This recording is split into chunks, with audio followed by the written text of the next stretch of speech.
We've identified 6 main ways in which photographers classify light in portrait photography. Here's a simple diagram. Each system has its own purpose and logic. Classification 1. By light source function. Each light source performs its role in constructing the lighting setup. The main roles are the following. Key light is the main light that defines the shadow pattern. It sets the direction, reveals form and volume, and draws attention to what matters most. Sculpting light adds shape in areas where the key light isn't enough, usually on the shadow side. It doesn't remove shadow, but refines its form.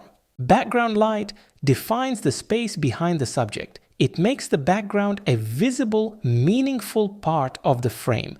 Rim light defines the subject's edges and separates it from the background, especially when tones are similar. Fill light adjusts shadow brightness without changing their shape. It reduces overall contrast while preserving the shadow pattern. Sometimes several lighting sources work together to serve a single function. For example, there might be 2 sculpting lights or sometimes even 2 key lights. Conversely, one source can perform multiple functions simultaneously. For instance, the key light might also illuminate the background, thus serving as both key and background light.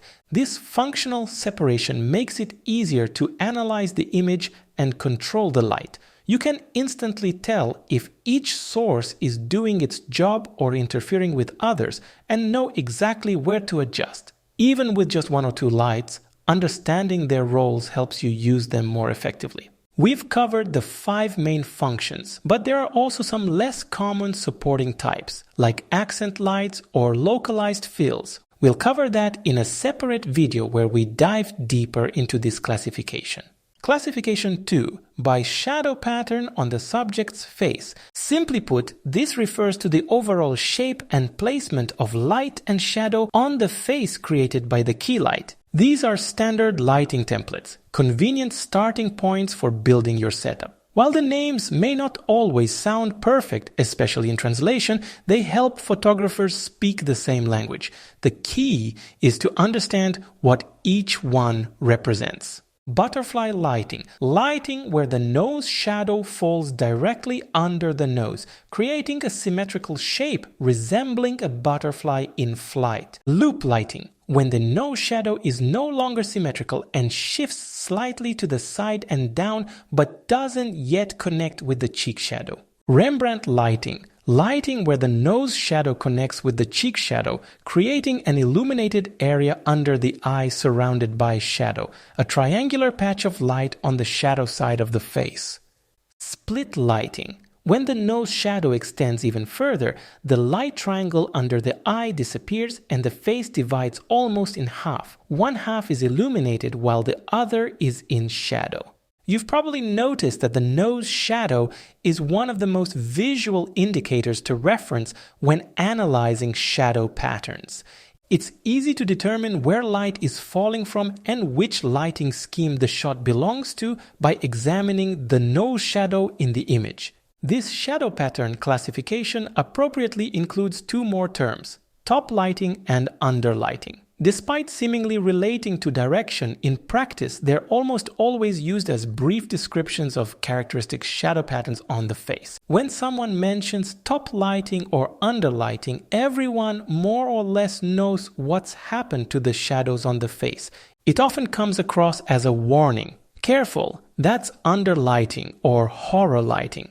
This type of light is certainly challenging, but it's more distinctive than it is wrong. In lighting, there's really no such thing as bad or incorrect light. Only light that's appropriate or inappropriate for the story you're trying to tell. Top lighting is the lighting where the key light is positioned so high that shadows from the eyebrows cover the eyes, making them dark, and the nose shadow falls on the lips. It's important to note that in this classification, top means direction relative to the face, not the scene. For example, light can be top lighting both when the human stands under midday sun and when the human lies down tilting their head towards setting sun.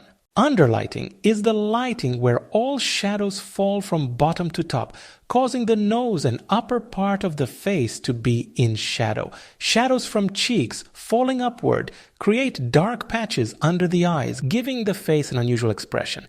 As with top lighting, this is defined by the light's direction relative to the face, not the camera. The light may come from above, but if the subject tilts their face away from it, the resulting shadow pattern can still resemble underlighting.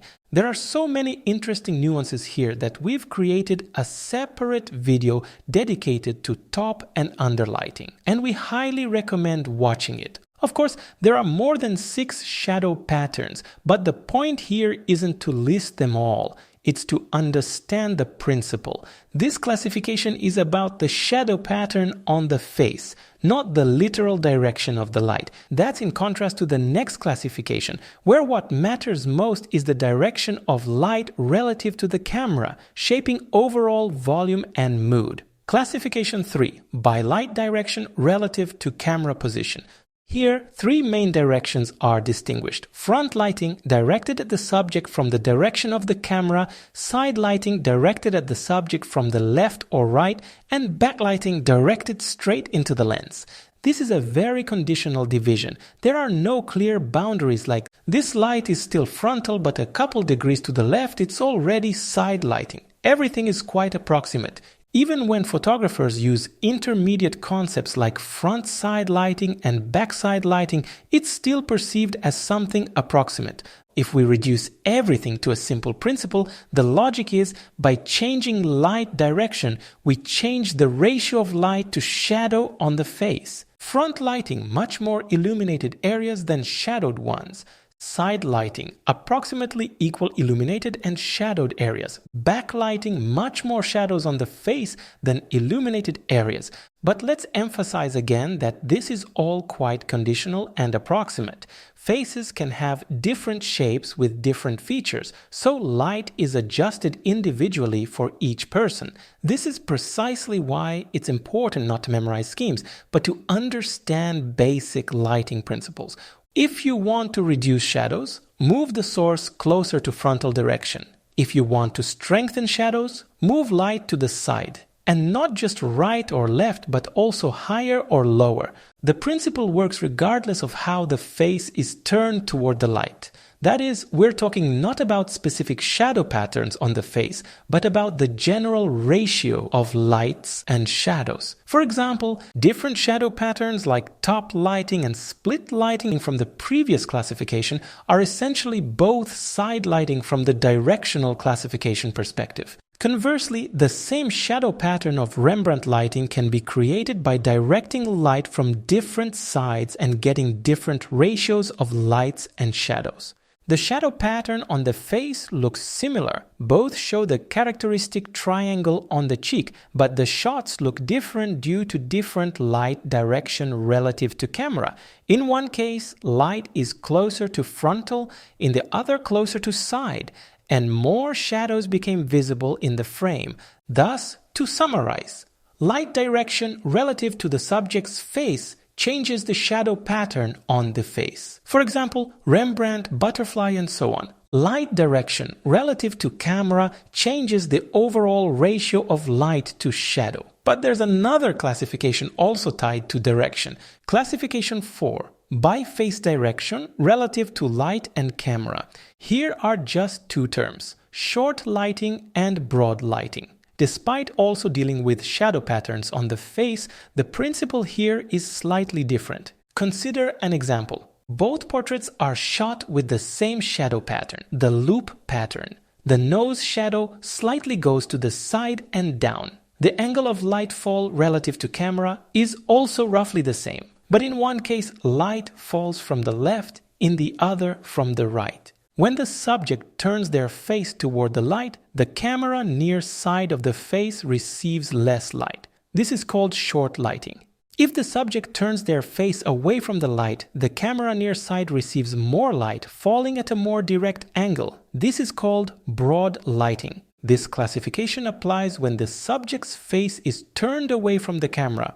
That is, shooting is not straight on, but in 3/4 view. We've already seen this effect when creating Rembrandt-type shadow patterns, where the difference was even more noticeable due to changing overall light-to-shadow ratios. How is this used in practice? When you want to visually slim the face, especially with round or wide features, photographers often choose short lighting. This creates contrast, shapes the face more dramatically, and draws attention to the lid contours. The more shadows, the more mystery. If the face appears too long or narrow, the opposite approach with the broad lighting works better. This makes the face look visually wider and softer, and gives the image a more open, approachable feel. Additionally, light falls on the near side at a more direct angle, so shadows from pores and wrinkles become less noticeable. So this light better smooths skin imperfections. It becomes visually smoother. Generally, the fewer shadows on the face, the less chance of error, but also less expressiveness. As often happens, the more complex and higher the risk, the more interesting the result. Classification 5, by light quality. Quality here doesn't mean good or bad, it refers to softness or hardness. You often hear people say things like soft light or hard light, but many people interpret these terms emotionally. Soft feels gentle, hard feels dramatic. They judge by mood, not by lighting. For example, they might call the left image soft and the right one hard, when in fact it's the opposite from a technical perspective. Most often, light hardness is confused with contrast, but they're not the same. These are seemingly similar but fundamentally different parameters that need to be distinguished. Light hardness refers to the quality of the transition between light and shadow. Hard light creates a sharp, well-defined edge. Soft light creates a gradual, smooth transition. Contrast, on the other hand, refers to the difference in brightness between the lit and shadowed areas. You can, for example, have soft light with high contrast or hard light with low contrast. If you confuse these concepts, it's easy to make mistakes when setting up or correcting the lighting. It's important to understand that light hardness is a relative concept. The main thing isn't what to call it correctly, but how to control it during shooting. The primary way to make light softer is to increase the size of the light source. But softness is influenced not by absolute source size, but by its angular size. That is, how large the light source appears to the subject. If the source is far away, it seems small and shadows will be sharp. This is precisely why the sun, seemingly gigantic in size, appears tiny to us due to great distance and therefore gives hard lighting.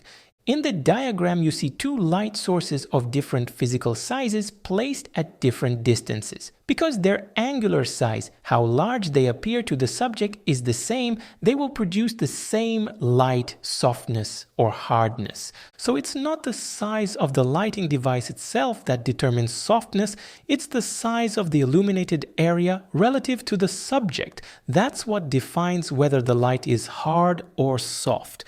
Contrast, which is often confused with light hardness, depends on a different parameter, the fill light, the same fill light we discussed in the first classification. Fill light illuminates shadow areas and makes them less dark. Shadow fill can happen intentionally if the photographer uses a separate additional light source for this, or naturally, when shadows are filled by light reflected from floor, walls, ceiling, subjects, clothing, and other surrounding objects. It's also important to note that contrast doesn't depend solely on shadow fill. It's influenced by technical shooting and processing settings as well. Put simply, unlike light hardness, contrast can often be adjusted with a single slider in post-processing, or even just by cleaning the front element of your lens. But we will demonstrate that in another video on our channel. So while both contrast and hardness affect how shadows appear, they do so in different ways. Hardness is about the sharpness of the transition between light and shadow. Contrast is about the difference in brightness between those areas. That's why it's important to understand the difference and to control contrast and hardness separately. Classification 6 by overall image tonality. If light tones dominate the frame, this is referred to as high key tonality. If dark tones dominate, it's called low key. A balanced mix of light and dark is known as mid-key tonality. Tonality depends not only on lighting, but also on the inherent brightness of objects within the frame, such as clothing, skin tone, hair color, and surrounding elements. However, it's the lighting that ultimately defines the tonality, because we can choose what to highlight and what to leave in shadow. That's why tonality is often closely tied to lighting, and that's why it deserves its own category. So these 6 classifications are among the most commonly encountered, but they're not the only ones. Portrait lighting includes many subtle nuances that we'll definitely explore in future materials. But even now, by mastering these foundational principles, you'll find it much easier to navigate terminology, understand what others are talking about, and, most importantly, take conscious control of the light in your frame. We genuinely enjoy exploring the topic of portrait lighting so much so that we are writing a book about it. Depending on when you are watching this, it might already be available for purchase. You can also support the growth of the channel by purchasing one of our photography courses. We are currently working on translating them into English. You'll find all the links in the description below. Thank you for being with us.